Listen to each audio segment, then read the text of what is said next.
Chapter number 8 heredity. ठीक है,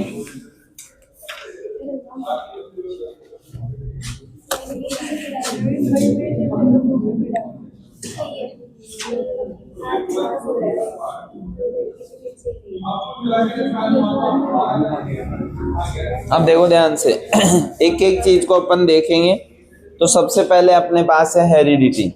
heredity होती क्या है कि अगर कोई भी करेक्टर जो है अगर एक जनरेशन से दूसरे जनरेशन में ट्रांसफर हो रहा है तो वो किसके अंडर में आता है? हेरिडिटी के। मतलब हेरिडिटी होती है ये कि अगर करेक्टर जो है वो एक जनरेशन से दूसरे जनरेशन में जा रहे हैं तो हम उसको क्या बोलते हैं? हेरिडिटी। और ये जो करेक्टर्स हैं वो कैसे एक जनरेशन से दूसरे जनरेशन में जाते हैं? डीएनए की मदद से। और डीएनए के अंदर कौन लेके जाता है? जीन्स। मेन जो है वो आदमी कौन है? जीन है। जीन करेक्टर्स को एक जनरेशन से दूसरे जनरेशन में लेके जाता है। किसकी मदद से? डीएनए की मदद से। फिर उसके बाद में हम ये पढ़ते हैं कि जब जीन्स जो होते हैं या फिर डीएनए के अंदर करेक्टर जो होते हैं एक जनरेशन से दूसरे जनरेशन में जाते हैं तो हमेशा कुछ ना कुछ चेंजेस आते हैं। जैसे अपने में और अपने पिताजी में, या फिर पिताजी में और उनके दादा मतलब उनके पिताजी में मतलब अपने दादाजी में कुछ ना कुछ तो डिफरेंसेस नजर आते ही हैं। चाहे वो किसी भी तरह का डिफरेंस हो, चाहे उनका नेचर का डिफरेंस हो, चाहे उनके खाने पीने का डिफरेंस हो, चाहे उनकी हाइट का डिफरेंस हो, चाहे उनके बालों का डिफरेंस हो, चाहे किसी भी टाइप का कोई भी डिफरेंस होता है। तो मैं क्या कह रहा हूं कि जब एक जनरेशन से दूसरे जनरेशन में करेक्टर जाते हैं और अगर डीएनए में की स्ट्रक्चर में कोई भी चेंजेस आता है उसे हम क्या कहते हैं? वेरिएशन। क्या कहते हैं? तो दो चीजें पढ़ी अभी तक अपन ने, एक हेरिडिटी और एक वेरिएशन। हेरिडिटी क्या होता है कि जब करेक्टर एक जनरेशन से दूसरे जनरेशन में जाते हैं उसे हम क्या बोलते हैं? हेरिडिटी। और अगर एक जनरेशन में से दूसरे जनरेशन में जाते समय अगर डीएनए में कोई चेंजेस आ जाता है तो उसे हम क्या बोलते हैं? वेरिएशन। अब मान लो तुमसे पूछ लिया जाए कि why is variation important for species, कि वेरिएशन जो है वो क्यों जरूरी है स्पीसीज के लिए, तो कोई बता सकता है? सर ताकि स्पीसीज जो है ना वो जी पाए, आगे ग्रो कर। हाँ, कहने का मतलब है पहली बात तो क्या है, स्पीसीज को अगर सरवाइव करना है तो किसकी जरूरत है भैया? वेरिएशन की। क्यों जरूरत है? कि जैसे मान लो अभी आप यहाँ रह रहे हो इंडिया में, मान लो कई ऐसी जगह ग्रीनलैंड जैसी जगह चले जाओ जहां पे भयंकर एकदम बर्फ पड़ती है, तो क्या सरवाइव कर पाओगे? क्या नहीं, दूसरे दिन ही बीमार पड़ जाओगे। तो थोड़ी दिनों बाद अपन उसमें क्या हो जाते हैं? उस हैबिट में आ जाती है उसमें। तो अगर चेंजेस नहीं होंगे तो एक बात बताओ, आज से 20 साल पहले चले जाओ और आज देख लो, क्या दोनों सेम है क्या? नहीं ना, कुछ ना कुछ चेंजेस आ रहे हैं। 20 साल पहले मैं जानता था कि जैसे आजकल तो छोटा सा बच्चा पैदा होता है उसके थोड़े दिनों बाद ही मुंडन नहीं, रील रील ऊपर नीचे होती रहती है, 1 साल से बड़े होते ही मम्मी हाथ में और पकड़ा देती है, बेटा ले ले ऐस कर, हमको परेशान तो नहीं करेगा। तो 5 साल का होते होते तो ये आदत हो जाती है, इधर तारक मेहता का उल्टा चश्मा और इधर रोटी, या फिर और कुछ चल रहा है रोटी, मतलब रोटी खाते टाइम देखना जरूर है। अब की कंडीशन बता रहा हूं, हमारे टाइम बिना झापट खाए रोटी नहीं, मतलब कोई मोबाइल वोबाइल को हम जानते ही नहीं थे, सीधा चाटा खाते थे, अगर रोटी खा लेते थे बस पच जाता था। और मैं मेरी बता रहा हूँ, औरों का मुझे पता नहीं। मैं पहला जो मोबाइल है वो लाया था कब? जब मैं फर्स्ट ईयर या सेकंड ईयर में था जब। अब देख लो, उस तब तक मोबाइल के बारे में जानता भी नहीं था। जानने का मतलब सुना था लेकिन इतना कभी देखा नहीं। और वो भी सेकंड ईयर में भी कौन सा फोन लाया? वो सबसे पहले नोकिया का एक फोन आता था जिसके अंदर बिना लीड के एफएम चलता था। पहली बार आया था वो दुनिया में, पहली बार, मतलब हमारे टाइम में पहली बार एक ऐसा आविष्कार है। पहले तो लीड वाला वो चलता था एफएम की, लीड लगाई और एफएम सुनते थे, और पहली बार आया था बिना लीड का एफएम और डायरेक्ट चलता है। नोकिया का फोन था और इतना मजबूत होता था उससे फुटबॉल खेल लो, और खेली हुई भी हमारे पास। मेरे फोन के अंदर ही एक वीडियो दिखा दूंगा जिसमें फोन से हमने फुटबॉल खेलती उछाल उछाल के, इतना मजबूत। और वो भी एंड्रॉयड फोन था, वो याद नहीं मेरे को ओप्पो का था कौन सा। तो मैं क्या कहना चाह रहा हूं कि आज से और अब अपन जैसे मान लो 20 साल आगे चले गए तो बताओ चेंजेस आएगा नहीं आएगा?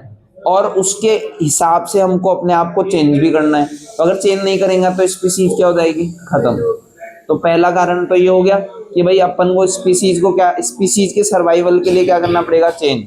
दूसरा होता है इवोल्यूशन। इवोल्यूशन का मतलब होता है परिवर्तन। मतलब अगर हम परिवर्तन नहीं करेंगे तो क्या हो जाएगी, स्पीसीज खत्म। तो सिंपल सी है कि अगर हमको ग्रोथ चाहिए तो हमको क्या करना पड़ेगा, वेरिएशन तो लाना ही पड़ेगा। और वेरिएशन अपने आप एक जीन से दूसरे जीन, मतलब एक करेक्टर से दूसरे करेक्टर में जैसे ही जाते हैं तो अपने आप क्या आते हैं, वेरिएशन। क्योंकि मैंने अभी बोला कि डीएनए जो है वो जब एक जनरेशन से दूसरी जनरेशन में जाता है तो अपने आप क्या आ जाते हैं, चेंजेस आ जाते हैं। उसे हम क्या कहते हैं, वेरिएशन। आगे अपने पास है जेनेटिक्स। क्या आता है, जेनेटिक्स। ये लिखा हुआ है हेरिडिटी, अब बोल रहा हूं मैं जेनेटिक्स। तो जेनेटिक्स क्या होता है, एक ऐसी साइंस जिसके अंदर हम अभी तक कितने टॉपिक पढ़े अपन ने, 2। बताओ कौन कौन से पढ़े, हेरिडिटी और वेरिएशन। अब आया तीसरा जेनेटिक्स, इन दोनों को जोड़ दो। मतलब ऐसी साइंस जिसमें हेरिडिटी और वेरिएशन के बारे में पढ़ा जाता है उसे हम क्या बोलते हैं, जेनेटिक्स। बताओ याद हुआ नहीं हो, एकदम इजी है। जेनेटिक्स क्या होता है, एक ऐसी साइंस जिसमें हम हेरिडिटी और वेरिएशन के बारे में पढ़ते हैं उसे क्या बोलते हैं, जेनेटिक्स। दूसरा क्वेश्चन कि जेनेटिक्स वर्ड सबसे पहले किसने दिया, तो याद रखना है विलियम बैटसन। किसने दिया, विलियम बैटसन। समझ में है। और फादर ऑफ जेनेटिक्स पूछ ले तो ग्रेगर जॉन मेंडल। कौन, याद हो गया। ये 2 चीज पूछ सकता है कि जेनेटिक्स वर्ड किसने दिया और फादर ऑफ जेनेटिक्स। तो जेनेटिक्स वर्ड किसने दिया, विलियम बैटसन। और फादर ऑफ जेनेटिक्स किसको कहते हैं, ग्रेगर जॉन मेंडल। अब हम इसके अंदर पढ़ रहे हैं, हम बात कर रहे थे वेरिएशन की। तो 2 टाइप के वेरिएशन होते हैं, ध्यान रखना। कितने टाइप के वेरिएशन, 2 टाइप के। कौन सा, पहला कौन सा वेरिएशन होता है भाई, बोलो, नहीं पता। पहला अपने पास होता है जेनेटिक वेरिएशन। कौन सा होता है, जेनेटिक वेरिएशन, जिसको अपन बोलते हैं इनहेरिटेड वेरिएशन। क्या बोलते हैं, इनहेरिटेड वेरिएशन।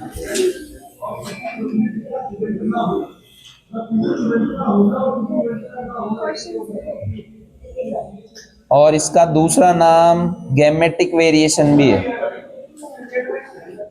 फिर दूसरा वेरिएशन है एक्वायर्ड।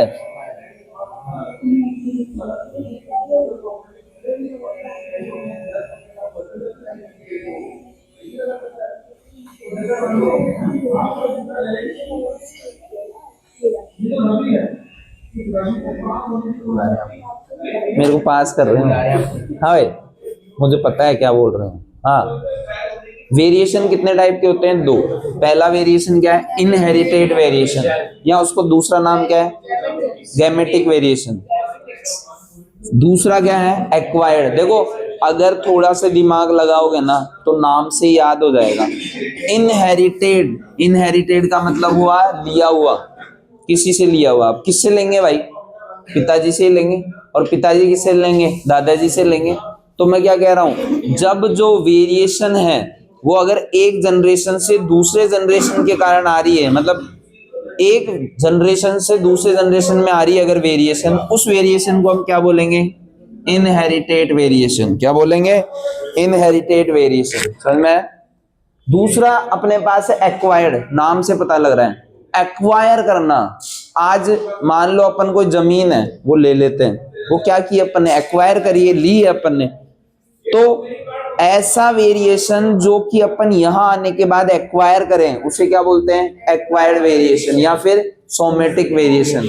अब एग्जांपल सुनो जिससे ज्यादा समझ में आएगा। एक बात बताओ, एक छोटा सा बच्चा पैदा हुआ, हो गया, 5 दिन बाद बोला अपने पापा को, तू साइड में हट भाई, गाड़ी मत चलाऊंगा। कौन चलाऊंगा, मैं। 5 महीने का बच्चा बोल रहा है। तो भाई एक बात बताओ, ऐसा होता है क्या कभी कि मैं मम्मी के पेट से या फिर पापा के दिमाग से पहले से सीख के आया हूं कि गाड़ी कैसे चलाते हैं? पता है क्या, गाड़ी क्या होती है, सीखना पड़ता है, मतलब एक्वायर करना पड़ता है। तो क्या बोल रहा हूं, और नॉलेज है। बच्चा पैदा हुआ तो क्या जरूरी नहीं है, ये सब कहने की बातें होती है कि भाई नौकर का बेटा नौकर बनेगा, इसका बेटा वो बनेगा, इसका बेटा वो बनेगा, ऐसा कुछ नहीं है। सब किसकी बदौलत है भाई? देखो, किसी के अंदर कम दिमाग होता है, किसी के अंदर ज्यादा होता, सेम है, बस चलाने की बात होती है। अगर सब में दिमाग सेम है, इसकी छोटी खोपड़ी है तो जरूर नहीं है इसका छोटा है दिमाग इसका उतना ही है जितना उसमें, जितना इसमें, और बल्कि ज्यादा ही होगा। तो ऐसा कुछ नहीं होता, बात होती है चलाने की, सबके पास सेम ही होता है दिमाग, चलाने के ऊपर बात होती है। तो मैं क्या कह रहा हूं कि एक्वायर्ड नॉलेज क्या है? बताओ कौन सा वेरिएशन है एक्वायर्ड नॉलेज? कौन सा? सोमेटिक। हाँ, एक्वायर नॉलेज, नॉलेज लेना। कैसे लेते हैं भाई? एक्वायर करते हैं ना, आके पहले नर्सरी पढ़नी पड़ती है, फिर एलकेजी, फिर यूकेजी, फिर फर्स्ट सेकंड थर्ड, ऐसे चलते चलते चलते 10th में आ गए, सारी नॉलेज इकट्ठी कर ली कि एक्वायर करिए, तो वो क्या है? Acquired variation.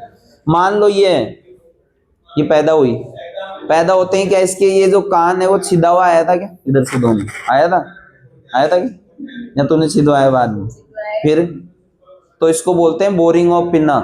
ये भी क्या है? एक्वायर्ड वेरिएशन है। क्या है? एक्वायर्ड वेरिएशन या सोमेटिक वेरिएशन। इसकी बात करें भाई इनहेरिटेड वेरिएशन, जैसे मान लो ये पैदा हुआ ताजा ताजा और इसके बाल इसके पापा के जैसे हुए, भाई जैसे पैदा हुआ एकदम सिल्की बाल इसके पापा के जैसे, है ना? मुझे नहीं पता इसके पापा के बाल कैसे हैं, मैं तो ऐसे एग्जांपल ले रहा हूँ। मान लो इसके पैदा होते हैं हल्के हल्के भूरे बाल हो गए और इसके पापा के बुरे थे, तो इसने वो भूरापन जो है बालों का वो किससे लिया? पापा से। तो वो कौन सा वेरिएशन था? Inherited variation. समझ में आ गया दोनों? अब आगे चलते हैं। फिर अपने पास देखो क्या आता है। हाँ भाई, फिर आता है सम इम्पोर्टेंट टर्म्स। सुन लो चुपचाप। सम इम्पोर्टेंट टर्म्स, सबसे पहली इम्पोर्टेंट टर्म्स अपने पास कौन सी है? डीएनए। कौन सी है? डीएनए। जितना बोल रहा हूं उतना ही याद करना है बस। पहली बात है फुल फॉर्म। तो डीएनए का फुल फॉर्म क्या होता है? Deoxy ribo nucleic acid. Deoxy ribo nucleic acid, याद हो गया? दूसरा इसकी डेफिनेशन क्या बोलेंगे कि डीएनए क्या है? थ्रेड लाइक स्ट्रक्चर है। क्या है? थ्रेड लाइक स्ट्रक्चर, जो कि कैरेक्टर्स को कहां लेके जाती है? एक जनरेशन से दूसरी जनरेशन। काम खत्म। अगला सुनो। अगला आता है क्रोमोसोम और क्रोमेटिन। क्या आता है? क्रोमोसोम और क्रोमेटिन। सुनना ध्यान से। 9th क्लास में हमने पढ़ा था सेल, पढ़ा था क्या? ये सेल है ना? इसके अंदर यहाँ पे ये डीएनए है, ठीक है? ये जो डीएनए है इसकी अभी जो फॉर्म है वो क्या है? स्कैटर्ड फॉर्म है। क्या है? तो सुनना, डीएनए की स्कैटर्ड फॉर्म जो होती है वो क्रोमेटिन कहलाती है। क्या कहलाती है? क्रोमेटिन। क्रोमेटिन, ना कि क्रोमोसोम। बाद में इसमें होता है सेल डिवीजन। क्या हो जाती है? Cell division. तो सेल डिवीजन के कारण ये जो है स्कैटर्ड फॉर्म वो किसमें चेंज हो जाती है? कॉइल फॉर्म में। इसमें चेंज होती है। तो डीएनए की कॉइल फॉर्म जो होती है वो क्या कहलाती है? क्रोमोसोम। याद हो गया? दोबारा सुन लो। डीएनए की स्कैटर्ड फॉर्म तो क्या कहलाती है? क्रोमेटिन। और इसमें अगर सेल डिवीजन होता है तो क्या हो जाता है? क्रोमोसोम। याद हो गया? आगे चलो। फिर उसके बाद एक बात याद रखनी है कि एक ह्यूमन डीएनए में कितने जीन्स पाए जाते हैं। पहले तो अपन बात करते हैं किसकी? जीन्स की। भाई इधर देखो, अपन बात कर रहे हैं जीन्स की। जीन्स क्या होता है? देखो, ये डीएनए है, इस डीएनए को सीधा कर दिया, एकदम कर दिया। अब इस डीएनए में मान लो यहां जीन्स है। कौन है? जीन्स। यहां जीन्स है, एक यहां जीन्स है। कितने जीन्स हो गए? 3। ये जो जीन है वो तुम्हारी आई के कलर को डिसाइड कर रहा है। कौन डिसाइड कर रहा है? आई के कलर को। ये जो है वो किसका डिसाइड कर रहा है? हेयर के कलर को। किसके डिसाइड कर रहा है? हेयर को कलर को। और ये जो जीन है वो किसको डिसाइड कर रहा है? हमारी लेंथ को मान लो। तो ये अलग अलग चीज, अलग अलग काम है ना, अलग अलग डीएनए के। तो मैं क्या बोल रहा हूं, जीन्स होते क्या हैं कि हमारे कैरेक्टर को जो डिसाइड करते हैं वो कौन कहलाते हैं? जीन। या फिर ऐसे बोल देता हूं कि ये एक सेगमेंट ऑफ डीएनए जो होता है वो क्या कहलाता है? जीन। क्या कहलाता है? जीन। ठीक है, तो हम ऐसे बोल सकते हैं एक segment of DNA which carry information, जो कि क्या करता है? इंफॉर्मेशन को लेके जाता है। अब सुनो, एक ह्यूमन डीएनए में कितने जीन्स होते हैं? 20,000 अब लिखते हैं तो बोलने लग जाते हो, वैसे तो कोई बोलता नहीं। अच्छा, क्या? तो एक ह्यूमन डीएनए में कितने जीन्स पाए जाते हैं? 20,000 जीन। और एक चीज और याद कर लेना इससे पहले, क्या याद कर लेना? डीएनए की साइज 2.2। कितनी? 2.2। अब चुप रहो। उसके बाद आता है हैप्लॉइड और डेप्लॉइड। सुनो ध्यान से, हैप्लॉइड और डेप्लॉइड सुनो। एक क्रोमोसोम जो है, अगर उसकी केवल एक ही कॉपी बनती है, कितनी कॉपी बनती है? एक ही, उसे तो हम क्या बोलेंगे? हैप्लॉइड। और डेप्लॉइड का मतलब होता है दो, जिसमें एक क्रोमोसोम से कितनी कॉपी बनेगी? दो। समझ में आ गया? उसके बाद में अपने पास है, और अगर कोई एग्जाम्पल पूछे तो एग सेल और स्पर्म सेल जो होता है वो तो क्या होता है? हैप्लॉइड। और हमारे शरीर की जितने भी सेल होते हैं वो कौन होते हैं? डेप्लॉइड। ये क्वेश्चन एक बार आ चुका है, ध्यान रखना। दोबारा बता, दोबारा सुन लो भाई, जिसको नहीं आया वो आराम से सुन लो। मैं क्या बोल रहा हूं कि अगर मेरे पास एक क्रोमोसोम है, एक उसकी अगर एक ही कॉपी बनती है, जैसे मान लो तू फोटोकॉपी कराने गई, एक ही कॉपी बन रही है ना, तो वो क्या कहलाएगी? हैप्लॉइड। और उसकी तूने दो कॉपी निकाल दी तो वो क्या कहलाएगा? डेप्लॉइड। याद हो गया? हैप्लॉइड का एग्जांपल पूछे तो क्या याद रखेगी? स्पर्म सेल और एग सेल, ये क्या है? हैप्लॉइड। और हमारे शरीर के बाकी सेल जो है वो क्या कहलाएंगे? डेप्लॉइड। याद हो गया? आगे चलो, अब आ जाओ भाई अलील्स। क्या जाओ? अलील, अल्टरनेटिव फॉर्म ऑफ जीन्स जो कहलाते हैं, उसे हम क्या कहते हैं? अलील। इधर सुनना ध्यान से, यहां जीन पढ़ा था। जीन के आई का कलर है, कलर है। अब इसमें या तो कलर कैसा होगा? ब्लैक, या कलर कैसा होगा? ब्राउन, या कलर कैसा होगा? मतलब एक ही चीज के अलग अलग फॉर्म्स है ना। यहां जाओ, हेयर, हेयर में या तो मेरे जो हेयर होंगे एकदम स्ट्रेट होंगे, या फिर कैसे होंगे? राउंड होंगे। ये तो मैं शेप की बात कर रहा हूं। अगर साइज की बात करूं तो या तो दो ही तरह के होते हैं, देखो अपने इंडिया में तो यहाँ तो कैसे होंगे? ब्लैक, या कैसे होंगे? ब्राउन, बस। इसके अलावा तो नहीं होते। अरे यहाँ की बात कर रहा हूँ, तुम्हारा पता नहीं भाई।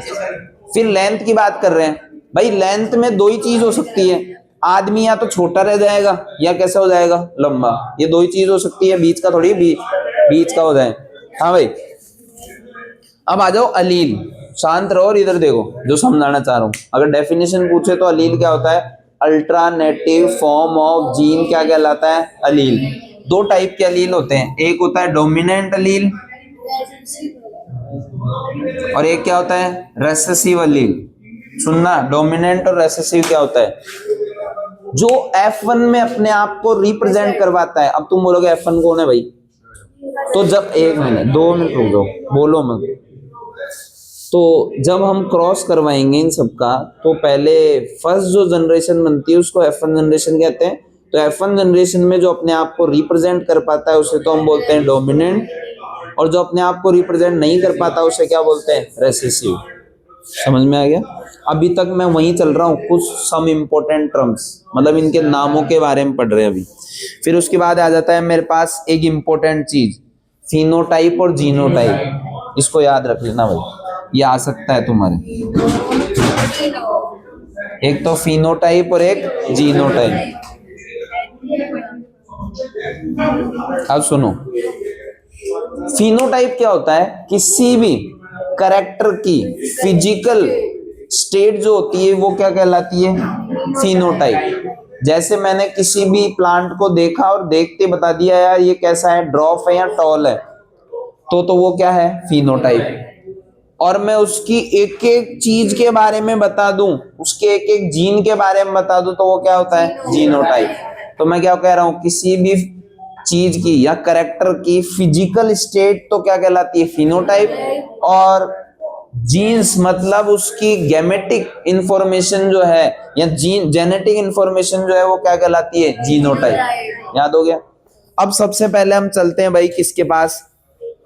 Gregor John Mendel. इसमें दो बात याद रख लेना घूम फिरा के, कि एक तो पी प्लांट जो है उसका साइंटिफिक नेम याद कर लेना, क्या होता है? पाइसम सैटाइवम। क्या होता है? पाइसम सैटाइवम। और इतना से याद रख लेना, ग्रेगर जॉन मेंडल जो है उन्होंने क्या किया था? अलग अलग करेक्टर जो है उसके ऊपर अलग अलग एक्सपेरिमेंट करके 3 लॉ दिए थे, जिनको लॉ ऑफ इनहेरिटेंस कहते हैं। क्या कहते हैं? Law of inheritance. 3 लॉ दिए थे, उनके बारे में भी बात करेंगे एक एक के बारे में। सबसे पहले दिया था लॉ ऑफ डोमिनेंस। कौन सा दिया था? Law of dominance. दूसरा उन्होंने दिया था लॉ ऑफ सेग्रीगेशन। क्या दिया था? Law of segregation. और तीसरा उन्होंने दिया था लॉ ऑफ इंडिपेंडेंस असोसमेंट। हिंदी वाले अगर सुनो तो पहला जो था वो क्या था? प्रभाविता का नियम, मतलब लॉ ऑफ डोमिनेंस, जो डोमिनेंट करते हैं या प्रभाव दिखाते हैं। दूसरा अपने पास था कौन सा? लॉ ऑफ सेग्रीगेशन, मतलब पृथक्करण का नियम। और जो तीसरा है वो क्या है? लॉ ऑफ इंडिपेंडेंट असोसमेंट, मतलब स्वतंत्र अपव्यूहन का नियम। क्या? स्वतंत्र अपव्यूहन का नियम। तो देखो, अपन को जो जो चीजें दिमाग में रखनी है वो सुनो भाई। हाँ मेंडल जो है, हाँ, उसने पी प्लांटिंग भी किया। पी प्लांट इसीलिए तो, वही तो क्वेश्चन है, अगला क्वेश्चन ही यही है, इसलिए बोल रहा हूं। पहले एक बार सुन, अगर फिर तेरे क्वेश्चन का सॉल्यूशन नहीं होता तो फिर बोलो, ठीक है? Yes sir. हाँ, पहले एक्सपेरिमेंट करने से पहले एक चीज सुन लो। अभी मैंने बोला था जो F1 में अपने आप को रिप्रेजेंट कर पाता है उसे बोलते हैं डोमिनेंट, जो नहीं कर पाता है उसे क्या बोलते हैं? रेसेसिव। तो सुनो, अगर एक भी कैपिटल आ जाए, क्या आ जाए? कैपिटल, चाहे T हो, चाहे R हो, चाहे Y हो, कुछ भी हो, अगर कैपिटल आ गया गलती से, मैंने तुमको एक छोटी सी कहानी बताई थी, यहाँ पे बॉक्सिंग हो रही थी, उसमें अगर एक भी बड़ा आदमी दिख गया तो भैया ये मान लो वो जीत गया। क्या हो गया? जीत गया वो। तो अगर एक भी कैपिटल नजर आ जाए तो इसका मतलब आंसर में कैपिटल ही आएगा। क्या आएगा? कैपिटल। जैसे मैं एग्जांपल बता देता हूँ, अगर दो कैपिटल का आपस में क्रॉस हो रहा है तो दोनों क्या बनेंगे? कैपिटल। ये बात ध्यान रखना। और हम इसको बोलेंगे भी टॉल ही। क्या बोलेंगे? टॉल। वो भी फिनोटाइप की बात कर रहा हूँ, जीनोटाइप में तो और अंदर से बात करेंगे। अगर एक कैपिटल आ जाए और एक क्या आ जाए? स्मॉल, तो भैया जीतेगा कौन? दिखाएंगे तो ऐसे, लेकिन जीतेगा कौन? टॉल, लंबा है। अगर एक छोटा है और एक क्या हो जाए? बड़ा, तो इसमें क्या होगा? एक कैपिटल और एक स्मॉल। और अगर दोनों छोटे छोटे आ गए तब तो भैया छोटे ही तो जीतेंगे। कौन जीतेगा? ये तो हो गई नॉर्मल बात। अब सुनो ध्यान से, अगर दो कैपिटल क्रॉस करा रहे हैं तो बन रहा है कैपिटल, दो कैपिटल। तो देखो दो बात बता रहा हूं। अगर या तो इसको बोल देंगे टॉल, ये लो सिंपल। तो अगर भैया पूरी इसकी गेमेटिक इंफॉर्मेशन के बारे में बात करना है तो क्या बोलेंगे? सुनना, दोनों कैपिटल है क्या है, तो हम इसको बोलेंगे प्योर टॉल। क्या बोलेंगे? Pure tall. समझ में? अब ये है, इसको दूर से देख के बताया भैया क्या है? ये टॉल है। लेकिन ढंग से देख के क्या बताया भैया? ये तो क्या है? हाइब्रिड है। क्या है? Hybrid tall. क्या है? मिक्स है, मिलावट है। अल्टरनेटिव फॉर्म अलग होती है। क्या बोलेंगे इसको? हाइब्रिड। अब यहाँ पे सेम दिख रहा है तो वही बात, देखने से तो टॉल और वैसे क्या है? Hybrid tall. अब यहां देखा हमने तो दो छोटे, मतलब क्या आएगा? ड्रॉफ। और इसको क्या बोलेंगे अपन? प्योर ड्रॉफ। क्या बोलेंगे? समझ में आया? इस तरीके से हम क्रॉस करवाते हैं। तो क्रॉस करवाते हैं हमें ध्यान रखना है। अब बात करते हैं अपन, सुनो, ग्रेगर जॉन मेंडल को जैसे ही एक चर्च में पादरी बना दिया। क्या बना दिया? जिसको फादर बोलते हैं, हिंदी में पादरी बोलते हैं और इंग्लिश में फादर बोलते हैं। हाँ, पंडित जी, चर्च के पंडित जी। तो वहां उसने क्या किया कि अपनी जो चर्च थी उसके पीछे की तरफ जो खाली गार्डन था वहां पे उसने अलग अलग पौधे लेकर एक्सपेरिमेंट किया। अब वो फाइनल अपने डिसाइड उसने ये किया कि मेरे को पी प्लांट पे करना है। अब कोई उन्होंने पूछ लिया भाई क्यों करना है भाई तुमको, उसी पे क्यों करना है, तो पहली बात क्वेश्चन भी आता है डायरेक्ट कि मेंडल ने पी प्लांट को ही क्यों चुना था। सबसे पहला कारण कि पी प्लांट जो था वो थोड़ा क्या था, ड्रॉफ, मतलब कम जगह पे ही बहुत ज्यादा अपन पी प्लांट क्या कर सकते थे, उगा सकते। समझ में आ गया? पहला पहला क्या बोला मैंने कि छोटा प्लांट है उसको हम बहुत कम जगह में बहुत ज्यादा संख्या में क्या कर सकते हैं, उगा सकते हैं। दूसरी बात कि भैया पी प्लांट जो होता है उसमें सेल्फ पॉलिनेशन और क्रॉस पॉलिनेशन दोनों पाए जाते हैं। कब या तो वो अपने आप क्या कर लेता है सेल्फ पॉलिनेशन, अगर नहीं करता है तो हम उसमें क्या करवा सकते हैं, क्रॉस पॉलिनेशन। दूसरा कारण। तीसरा कारण कि पी प्लांट जो था वो एक क्या था, 1 ईयर प्लांट था। क्या था? 1 ईयर प्लांट। वो 1 ईयर के अंदर ही अपने अलग अलग कैरेक्टर को क्या कर देता था, शो कर देता था। इसलिए उन्होंने किसको चुना, पी प्लांट। समझ में आया? लगभग लगभग यही बात है। समझ में आ गया? अब तो याद हो गया। पहली बात ये थी कि पी प्लांट जो था वो क्या था, बहुत ही छोटा था, है ना, इसलिए कम जगह पे ज्यादा अपन उसको उगा सकते थे। दूसरा अपने पास ये था कि पी प्लांट जो है उसमें अपने पास क्या था कि सेल्फ पॉलिनेशन और क्रॉस पॉलिनेशन दोनों की व्यवस्था थी उसमें, कि भैया क्या कर सकता था वो, क्रॉस पॉलिनेशन भी कर सकता था, सेल्फ पॉलिनेशन भी कर सकता था। तीसरी बात क्या थी कि जो पी प्लांट था वो क्या था, 1 ईयर प्लांट था। वो 1 ईयर के अंदर ही अपने बहुत सारे कैरेक्टर क्या कर सकता था, शो कर सकता था। इसलिए मेंडल ने किसको चुना, पी प्लांट को। समझ में? अब चलो आगे। फिर अपने पास आता है मोनो हाइब्रिड क्रॉस। भैया इसको बहुत ढंग से देखना, दो ही चीज मेन बची है, मोनो हाइब्रिड क्रॉस और डाई हाइब्रिड क्रॉस। इसको ढंग से देख लेना। सबसे पहले चलते हैं अपन मोनो हाइब्रिड क्रॉस में। इधर देखो, देखते जाओ फटाफट। सबसे पहले डेफिनेशन मोनो हाइब्रिड क्रॉस की क्या होता है कि जब हम केवल एक ही कैरेक्टर के बारे में बात कर रहे हैं किसी भी क्रॉस के अंदर, तो उसे बोलते हैं मोनो हाइब्रिड क्रॉस। मोनो का मतलब होता है सिंगल, एक। तो देखो अब यहां पे हम किसकी बात कर रहे हैं, लेंथ की। किसकी बात कर रहे हैं, लेंथ की, लंबाई की। कैसे करेंगे? सबसे पहले एग्जांपल लिया उसने, 2 प्लांट लिए, एक तो कैसा था, प्योर टॉल, और एक कैसा था, प्योर ड्रॉफ। बताओ कोई दिक्कत? कोई दिक्कत? आगे चलो। इसमें क्या हुआ बताओ, गैमेट फॉर्मेशन। क्या हुआ, गैमेट फॉर्मेशन। 2 कैपिटल टी से कितना है, 1 कैपिटल। 2 स्मॉल से कितना आया, 1 स्मॉल। अब बताओ क्या हुआ, क्रॉस। क्या हुआ, बताओ क्या बनेगा, 1 कैपिटल 1 स्मॉल। बताओ क्या लिखूं, हाइब्रिड और टॉल।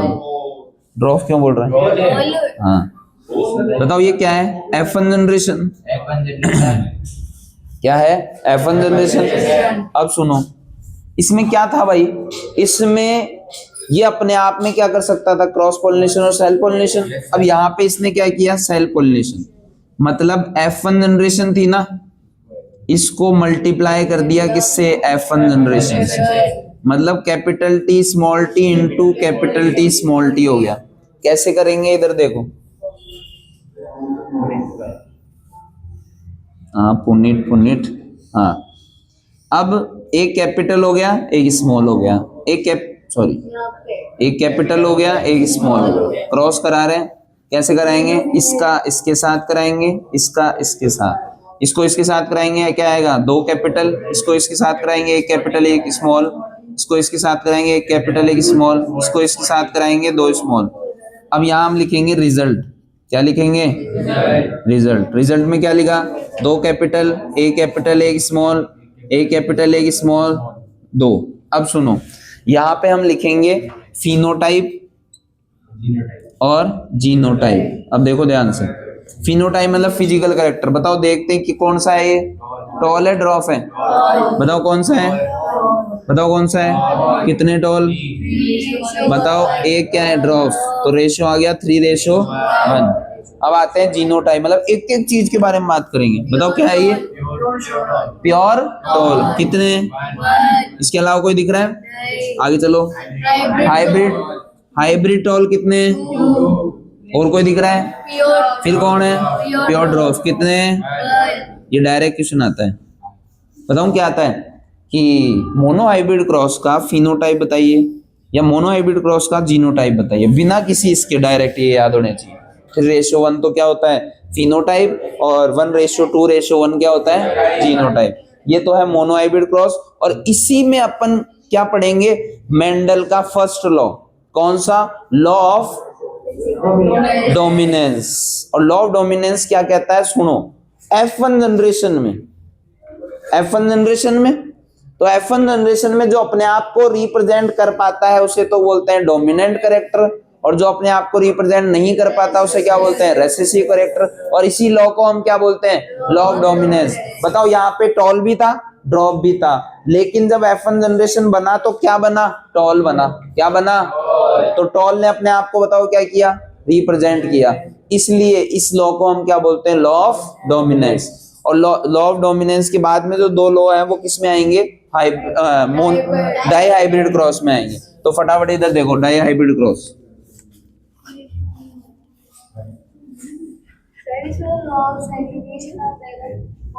वो उसमें बता दूंगा मैं, उसमें भी आ जाएगा।